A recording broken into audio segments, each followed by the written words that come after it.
Have you ever seen a cursed spirit in your life? Something is happening in a quiet country mansion, far from the safety of the modern world.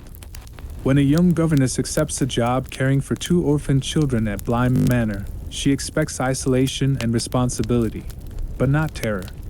As shadows roam the empty corridors and unfamiliar figures appear at the edges of her vision, the line between reality and imagination begins to blur.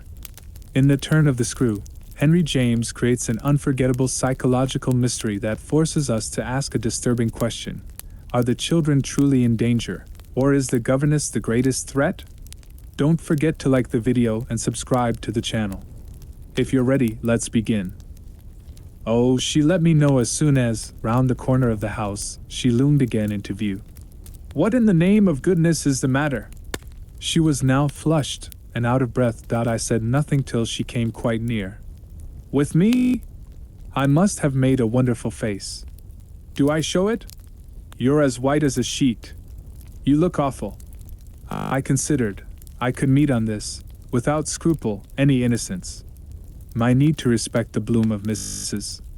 Grose's had dropped, without a rustle, from my shoulders, and if I wavered for the instant it was not with what I kept back.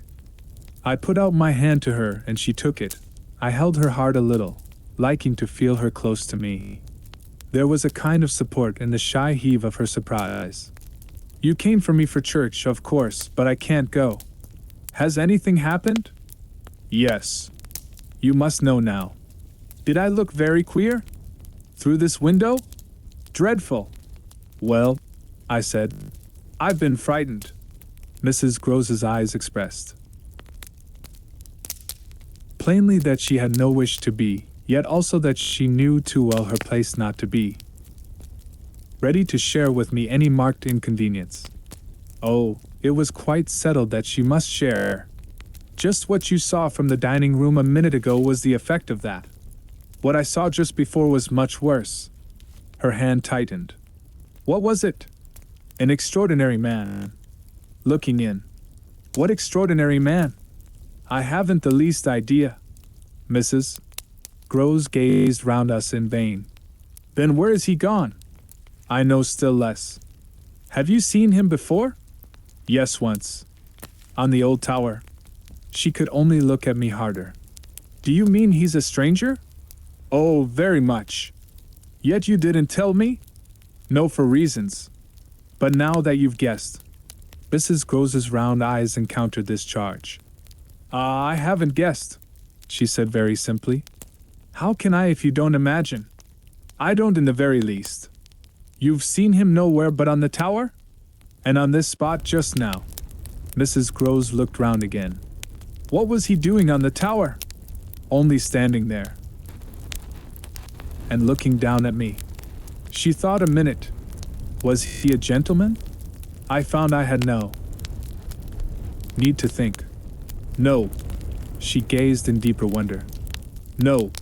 Then nobody about the place? Nobody from the village? Nobody. I didn't tell you, but I made sure. She breathed a vague relief. This was, oddly, so much to the good. It only went indeed a little way. But if he isn't a gentleman, what is he? He's a horror. A horror? He's God help me if I know what he is. Mrs. Grose looked round once more. She fixed her eyes on the duskier distance, then, pulling herself together, turned to me with abrupt inconsequence. It's time we should be at church. Oh, I'm not fit for church. Won't it do you good? It won't do them. I nodded at the house. The children? I can't leave them now. You're afraid? I spoke boldly. I'm afraid of him. Mrs. Grose's large face showed me, at this, for the first time, the faraway faint glimmer of a consciousness more acute.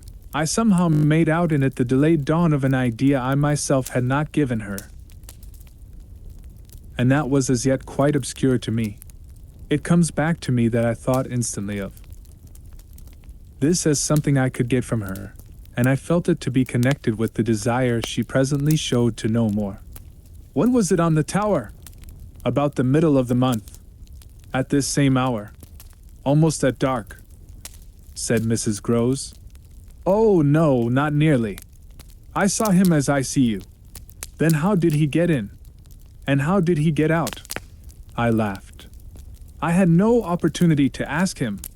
This evening, you see, I pursued, he has not been able to get in. He only peeps. I hope it will be confined to that. She had now let go my hand. She turned away a little. I waited an instant, then I brought out, go to church. Goodbye.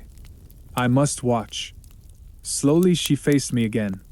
Do you fear for them? We met in another long look. Don't you? Instead of answering, she came nearer to the window and for a minute applied her face to the glass. You see how he could see. I meanwhile went on. Percent she didn't move.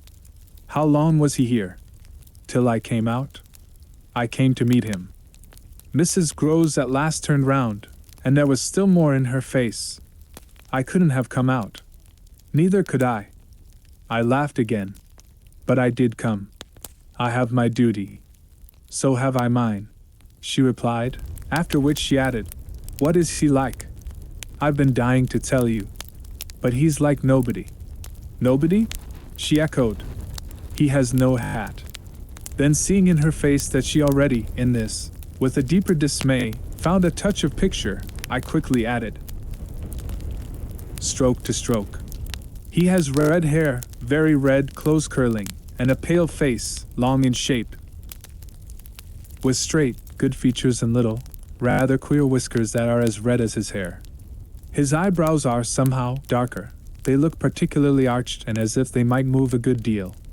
His eyes are sharp, strange awfully, but I only know clearly that they're rather small and very fixed. His mouth's wide, and his lips are thin, and except for his little whiskers he's quite clean-shaven. He gives me a sort of sense of looking like an actor. An actor! It was impossible to resemble one less, at least, than Mrs. Groves at that moment. I've never seen one, but so I suppose them. He's tall, active, erect, I continued, but never, a gentleman. My companion's face had blanched as I went on. Her round eyes started and her mild mouth gaped. A gentleman? She gasped, confounded, stupefied. A gentleman he? You know him then? She visibly tried to hold herself. But he is handsome? I saw the way to help her. Remarkably. And dressed? In somebody's clothes. They're smart, but they're not his own. She broke into a breathless affirmative groan. They're the master's. I caught it up. You do know him? She faltered but a second. Quint, she cried. Quint? Peter Quint, his own man, his valet, when he was here. When the master was? Gaping still, but meeting me, she pieced it all together. He never wore his hat, but he did wear well, there were waistcoats missed. They were both here last year. Then the master went, and Quint was alone. I followed, but halting a little. Alone? Alone with us. Then, as from a deeper depth. In charge, she added. And what became of him? She hung fire so long that I was still more mystified. He went too, she brought out at last. Went where? Her expression, at this, became extraordinary. God knows where. He died. Died? I almost shrieked. She seemed fairly to square herself, plant herself more firmly to utter the wonder of it. Yes. Mr. Quint is dead.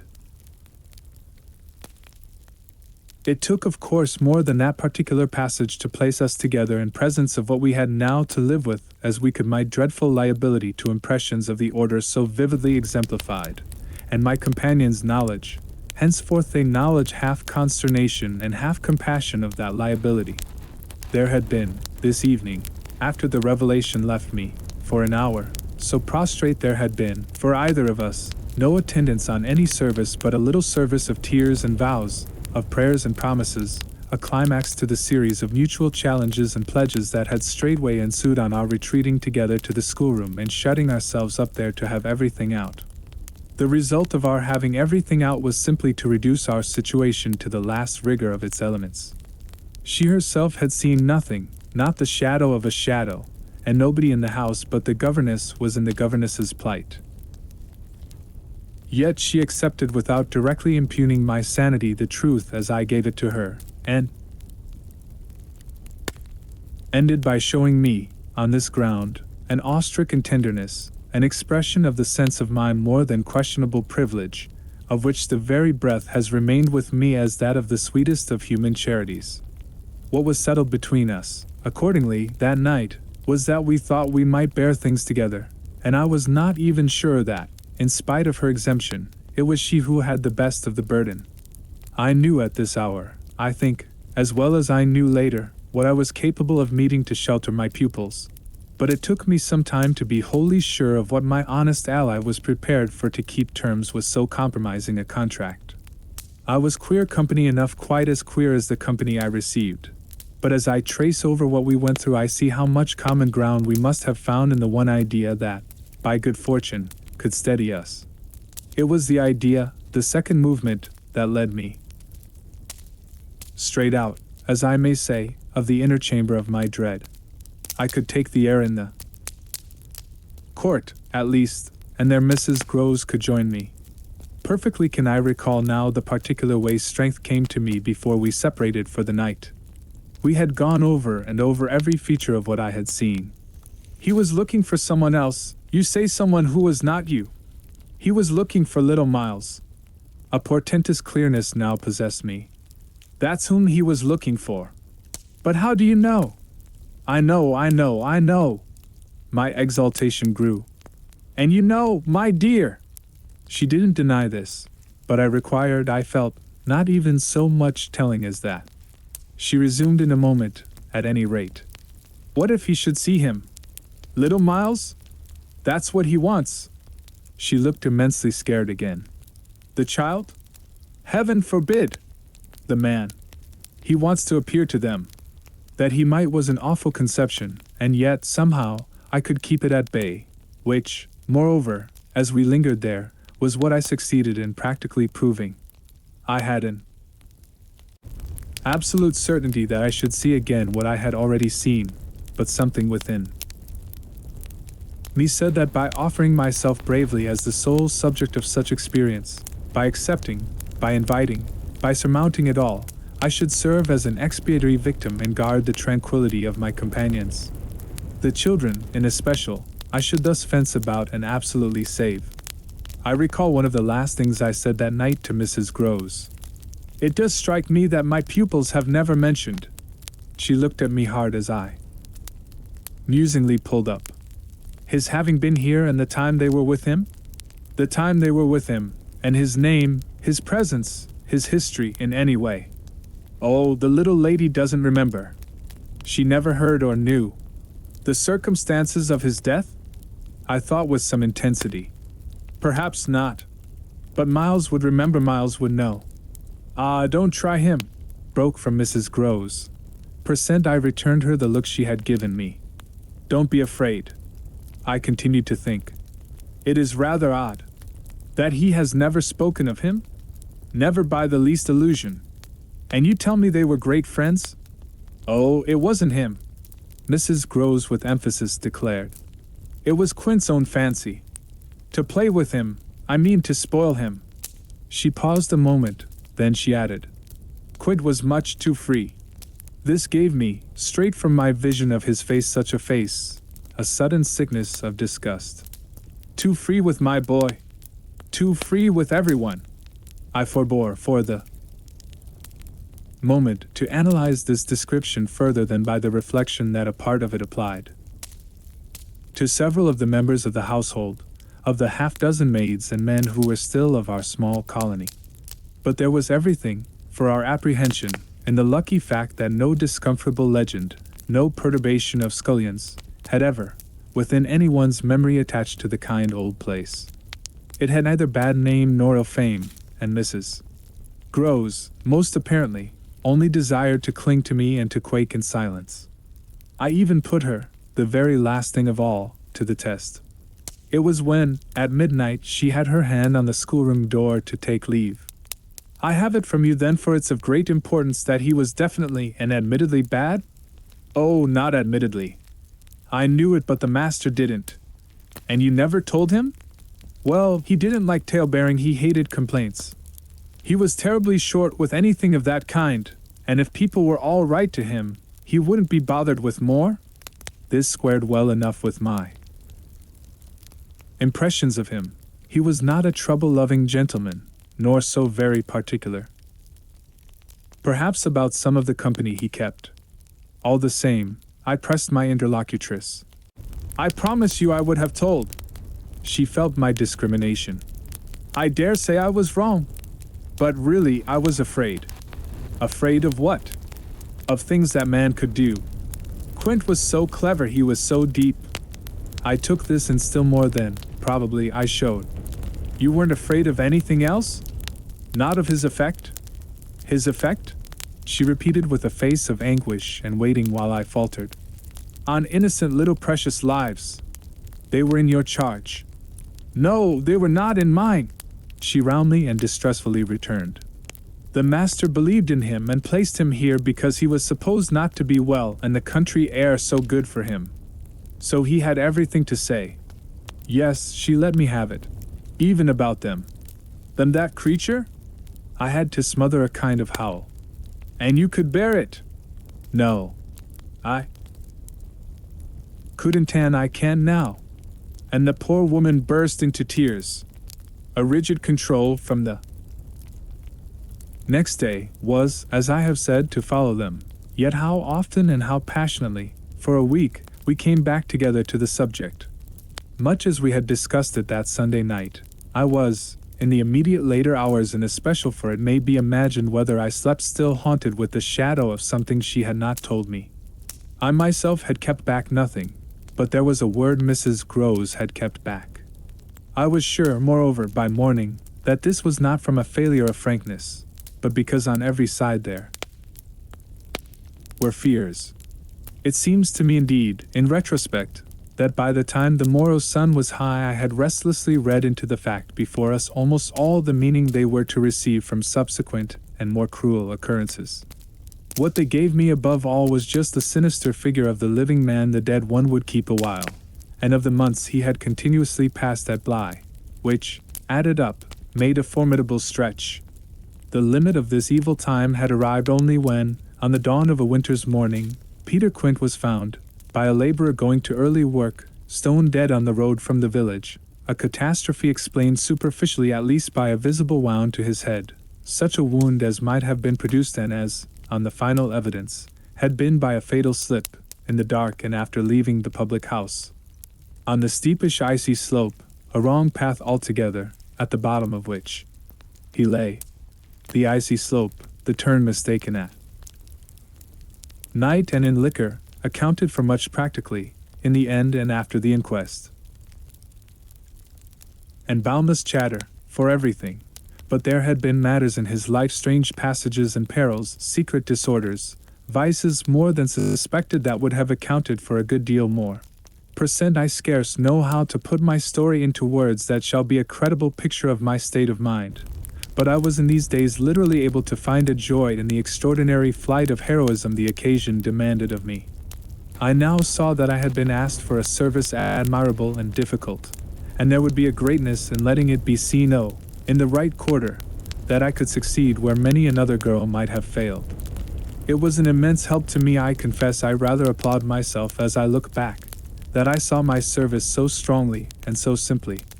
I was there to protect and defend the little creatures in the world, the most bereaved and the most lovable, the appeal of whose helplessness had suddenly become only too explicit.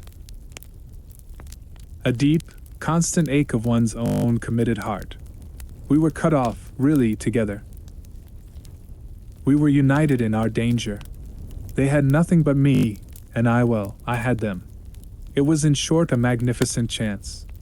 This chance presented itself to me in an image richly material. I was the screen I was to stand before them. The more I saw, the less they would. I began to watch them in a stifled suspense, a disguised excitement that might well, had it continued too long, have turned to something like madness. What saved me, as I now see, was that it turned to something else altogether. It didn't last as suspense, it was superseded by horrible proofs. Proofs, I say, yes, from the moment I really took hold. This moment dated from an afternoon hour that I happened to spend in the grounds with the younger of my pupils alone. We had left Miles indoors, on the red cushion of a deep window seat. He had wished to finish a book, and I had been glad to encourage a purpose so laudable in a young man whose only defect was an occasional excess of the restless. His sister, on the contrary, had been alert to come out, and I strolled with her half an hour, seeking the shade, for the sun was still high and the day exceptionally warm. I was aware afresh, with her, as we went, of how, like her brother, she contrived it was the charming thing in both children to let me alone without appearing to drop me and to accompany me without appearing to surround. They were never importunate, and yet never listless. My attention to them all really went to seeing them amuse themselves immensely without me. This was a spectacle they seemed actively to prepare, and that engaged me as an active admirer. I walked in a world of their invention they had no occasion whatever to draw upon mine, so that my time was taken only with being, for them, some remarkable person or thing that the game of the moment required, and that was merely, thanks to my superior, my exalted stamp, a happy and highly distinguished sinecure. I forget what I was on the present occasion. I only remember that I was something very important and very quiet, and that Flora was playing very hard.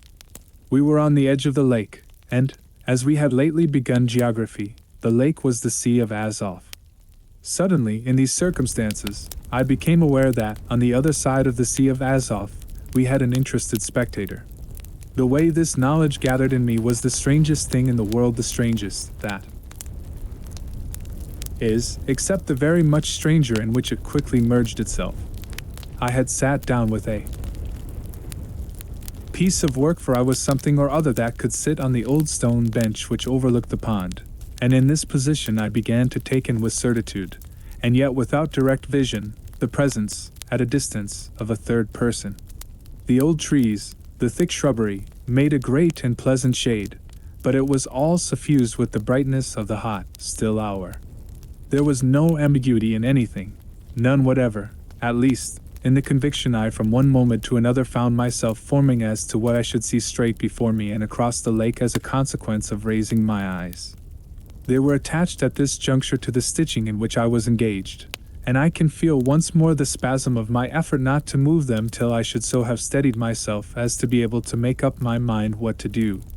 There was an alien object in view, a figure whose right of presence I instantly, passionately questioned. I recollect counting over perfectly the possibilities, reminding myself that nothing was more natural, for instance, than the appearance of one of the men about the place, or even of a messenger, a postman, or a tradesman's boy, from the village. That reminder had as little effect on my practical certitude as I was conscious still, even without looking, of its having upon the character and attitude of our visitor.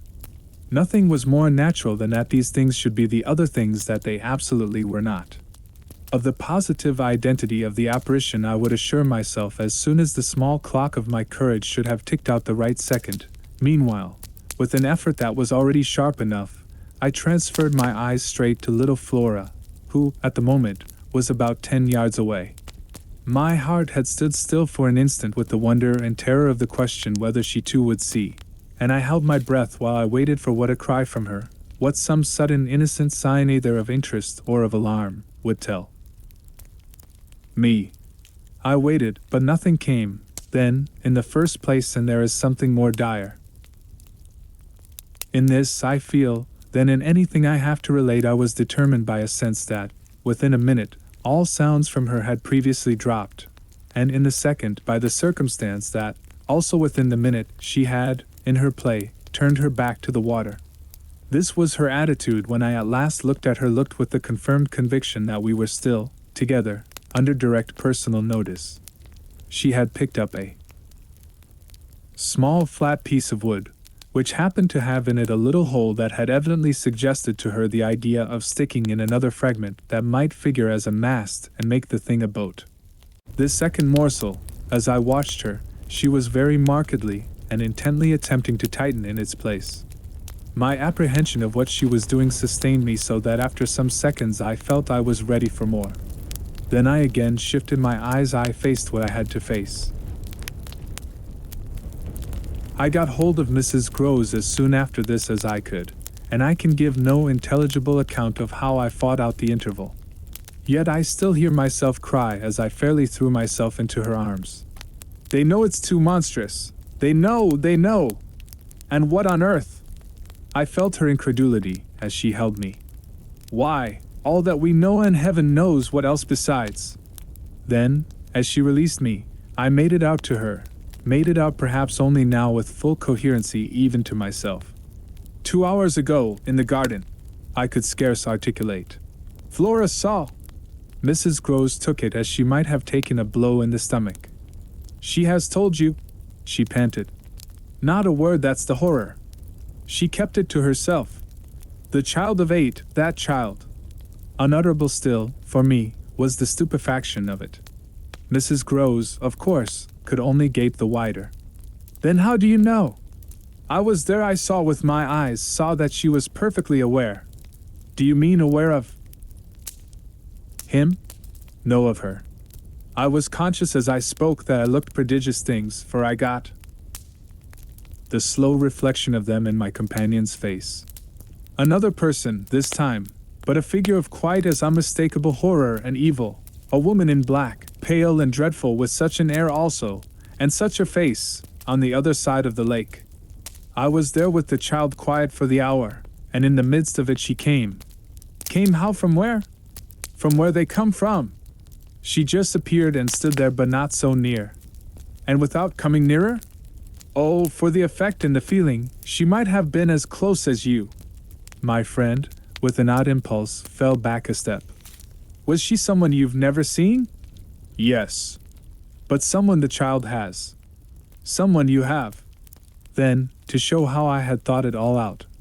My predecessor, the one who died. Miss Jessel? Miss Jessel. You don't believe me? I pressed. Percent she turned right and left in her distress. How can you be sure? This drew from me, in the state of my nerves, a flash of impatience. Then ask Flora, she's sure. But I had no sooner spoken than I caught myself up. No. For God's sake, don't. She'll say I assent, she'll lie. Mrs. Groves was not too bewildered instinctively to protest. Ah, how can you? Because I'm clear. Flora doesn't want me to know. It's only then to spare you. No, there are depths. The more I go over it, the more I see in it, and the more I see in it, the more I fear. I don't know what I don't see, what I don't fear. Mrs. Groves tried to keep up with me. You mean you're afraid of seeing her again? Oh, no, that's nothing now. Then I explained. It's of not seeing her. But my companion only looked wan. I don't understand you. Why, it's that the child may keep it up, and that the child assuredly will without my knowing it.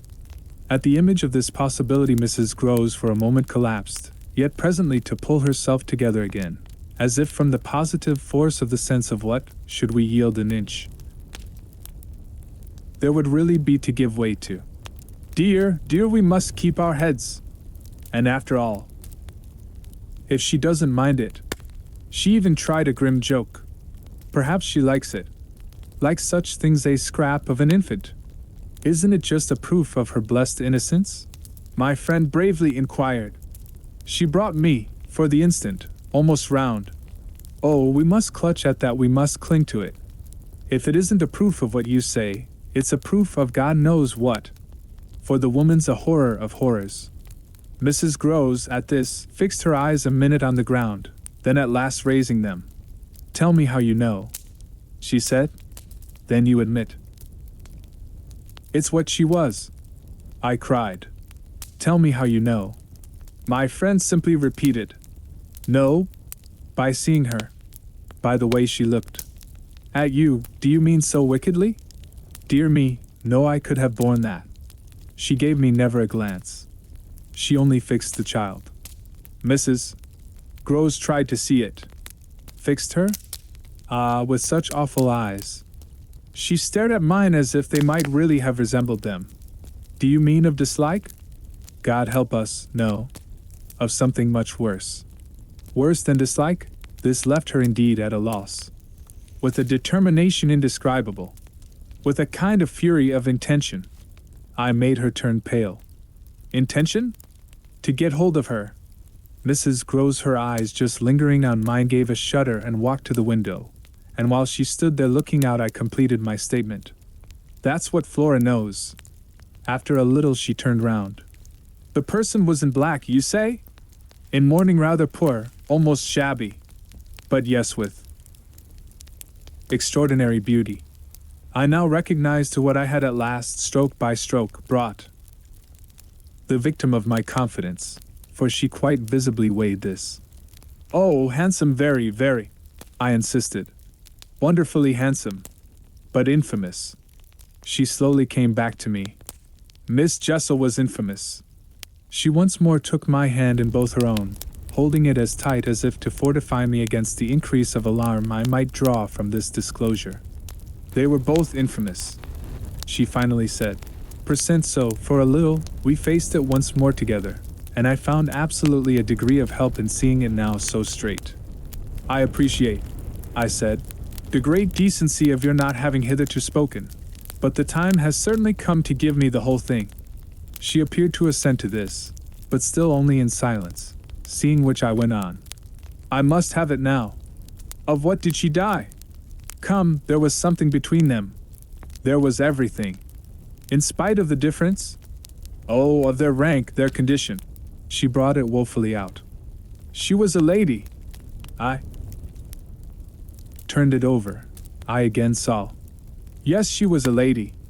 And he so dreadfully below, said Mrs. Groves. I felt that I doubtless needn't press too hard, in such company, on the place of a servant in the scale, but there was nothing to prevent an acceptance of my companion's own measure of my predecessor's abasement. There was a way to deal with that, and I dealt, the more readily for my full vision on the evidence of our employer's late clever, good-looking, own man, impudent, assured, spoiled, depraved.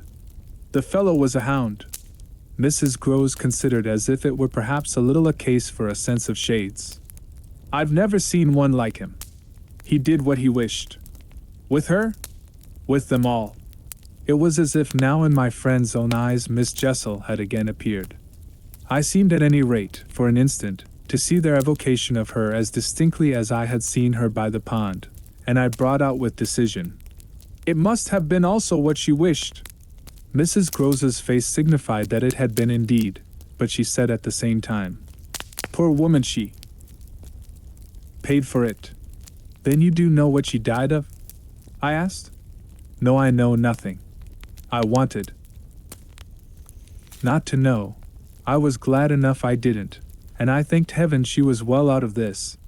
Yet you had, then, your idea of her real reason for leaving? Oh, yes, as to that. She couldn't have stayed. Fancy it here for a governess. And afterward I imagined, and I still imagine. And what I imagine is dreadful. Not so dreadful as what I do, I replied, on which I must have shown her as I was indeed but too conscious a front of miserable defeat. It brought out again all her compassion for me, and at the renewed touch of her kindness my power to resist broke down. I burst, as I had, the other time, made her burst into tears. She took me to her motherly breast, and my lamentation overflowed. I don't do it. I sobbed in despair. I don't save or shield them. It's far worse than I dreamed they were lost. What percent I had said to Mrs. Groves was true enough. There were in the matter I had put before her depths and possibilities that I lacked resolution to sound, so that when we met once more in the wonder of it we were of a common mind about the duty of resistance to extravagant fancies. We were to keep our heads if we should keep nothing else, difficult indeed as that might be in the face of what, in our prodigious experience, was least to be questioned. Late that night, while the house slept, we had another talk in my room, when she went all the way with me as to its being beyond doubt that I had seen exactly what I had seen. To hold her perfectly in the pinch of that, I found I had only to ask her how, if I had made it up. I came to be able to give, of each of the persons appearing to me, a picture disclosing, to the last detail, their special marks, a portrait on the exhibition of which she had instantly recognized and named them. She wished of course small blame to her, to sink the whole subject, and I was quick to assure her that my own interest in it had now violently taken the form of a search for the way to escape from it. I encountered her on the ground of a probability that with recurrence for recurrence we took for granted I should get used to my danger, distinctly professing that my personal exposure had suddenly become the least of my discomforts. It was my new suspicion that was intolerable, and yet even to this complication the later hours of the day had brought a little ease.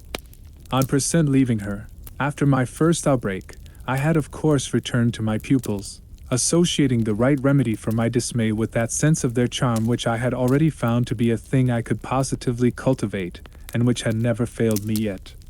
I had simply, in other words, plunged afresh into Flora's special society, and there become aware it was almost a luxury that she could put her little conscious hand straight upon the spot that ached. She had looked at me in sweet speculation, and then had accused me to my face of having cried. I had supposed I had brushed away the ugly signs, but I could literally for the time, at all events rejoice, under this fathomless charity, that they had not entirely disappeared.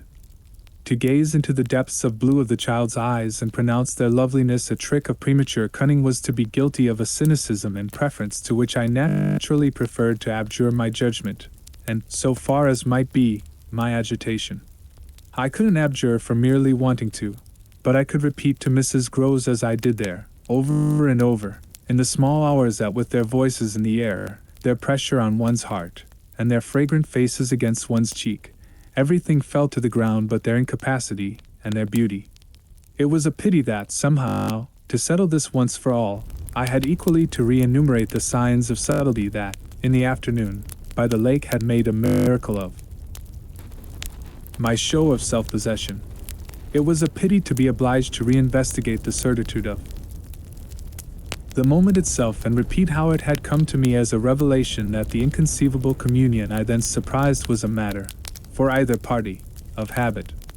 It was a pity that I should have had to quaver out again the reasons for my not having, in my delusion, so much as question that the little girl saw our visitant even as I actually saw Mrs. Groves herself, and that she wanted, by just so much as she did thus see, to make me suppose she didn't, and at the same time, without showing anything, arrive at a guess as to whether I myself did.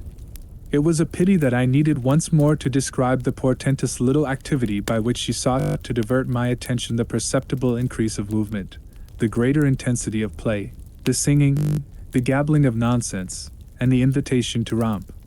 Yet if I had not indulged, to prove there was nothing in it, in this review, I should have missed the 2 or 3 dim elements of comfort that still remained to me. I should not, for instance, have been able to asseverate to my friend that I was certain, which was so much to the good that I at least had not betrayed myself. I should not have been prompted, by stress of need, by desperation of mind, I scarce know what to call it, to invoke such further aid to intelligence as might spring from pushing my colleague fairly to the wall. She had told me, bit by bit, under pressure, a great deal, but a small shifty spot on the wrong side of it all still sometimes brushed my brow like the wing of a bat, and I remember how on this occasion, for the sleeping house and the concentration alike of our danger and our watch seemed to help, I felt the importance of giving the last jerk to the curtain. I don't believe anything so horrible, I recollect saying. No, let us put it definitely, my dear, that I don't. But if I did, you know, there's a thing I should require now, just without sparing you the least bit more, oh, not a scrap, come, to get out of you. What was it you had in mind when, in our distress, before Miles came back over the letter from his school, you said, under my insistence, that you didn't pretend for him that he had not literally ever been bad? He has not literally ever, in these weeks that I myself have lived with him and so closely watched him, he has been an imperturbable little prodigy of delightful, lovable goodness. Therefore you might perfectly have made the claim for him if you had not, as it happened, seen an exception to take. What was your exception, and to what passage in your personal observation of him did you refer? It was a dreadfully austere inquiry, but levity was not our note, and at any rate, before the grey dawn admonished us to separate, I had got my answer. What my friend had had in mind proved to be immensely to the purpose. It was neither more nor less than the circumstance that for a period of several months Quint and the boy had been perpetually together. It was in fact the very appropriate truth that she had ventured to criticize the propriety, to hint at the incongruity, of so close an alliance, and even to go so far on the subject as a frank overture to Miss Jessel. Miss Jessel had, with a most strange manner, requested her to mind her business, and the good woman had, on this, directly approached little Miles. What she had said to him, since I pressed, was that she liked to see young gentlemen not forget their station. I pressed again, of course, at this. You reminded him that Quint was only a base menial, as you might say, and it was his answer, for one thing, that was bad, and for another thing? I waited. He repeated your words to Quint? No, not that. It's just what he wouldn't. She could still impress upon me. I was sure, at any rate, she added, that he didn't. But he denied certain occasions. What occasions? When they had been about together quite as if Quint were his tutor, and a very grand one in Miss Jessel only for the little lady. When he had gone off with the fellow, I mean, and spent hours with him. He then prevaricated about it, he said he hadn't? Her assent was clear enough to cause me to add in a moment. I see. He lied. Oh, Mrs. Groves mumbled. This was a suggestion that it didn't matter, which indeed she backed up by a further remark. You see, after all, Miss Jessel didn't mind. She didn't forbid him. I considered. Did he put that to you as a justification? At this she dropped again. No, he never spoke of it. Never mentioned her in connection with Quint? She saw, visibly flushing, where I was coming out. Well, he didn't show anything. He denied. She repeated. He denied. Lord, how I pressed her now. So that you could see he knew what was between the two wretches? I don't know. The poor woman groaned. You do know, you dear thing, I replied. Only you haven't my dreadful boldness of mind, and you keep back, out of timidity and modesty and delicacy, even the impression that, in the past, when you had, without my aid, to flounder about in silence, most of all made you miserable. But I shall get it out of you yet. There was something in the boy that suggested to you, I continued, that he covered and concealed their relation. Oh, he couldn't prevent your learning the truth? I dare say. But heavens, I fell, with vehemence, a-thinking, what it shows that they must, to that extent, have succeeded in making of him. Ah, nothing that's not nice now. Mrs. Groves lugubriously pleaded. "%. I don't wonder you looked queer." I persisted. "When I mentioned to you the letter from his school, I doubt if I looked as queer as you." She retorted with homely force.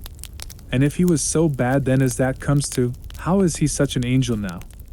"Yes, indeed, and if he was a fiend at school, how? Well," I said in my torment, "you must put it to me again, but I shall not be able to tell you for some days. Only, put it to me again." I cried in a way that made my friend stare. There are directions in which I must not for the present let myself go. Meanwhile I returned to her first example, the one to which she had just previously referred of the boy's happy capacity for an occasional slip. If Quint on your remonstrance at the time you speak of was a base menial, one of the things Miles said to you, I find myself guessing, was that you were another. Again her admission was so adequate that I continued. And you forgave him that? Wouldn't you? Oh, yes. And we exchanged there, in the stillness, a sound of the oddest amusement. Then I went on. At all events, while he was with the man, Miss Flora was with the woman. It suited them all. It suited me, too, I felt, only too well, by which I mean that it suited exactly the particularly deadly view I was in the very act of forbidding myself to entertain. But I so far succeeded in checking the expression of this view that I will throw, just here, no further light on it than may be offered by the mention of my final observation to Mrs. Groves.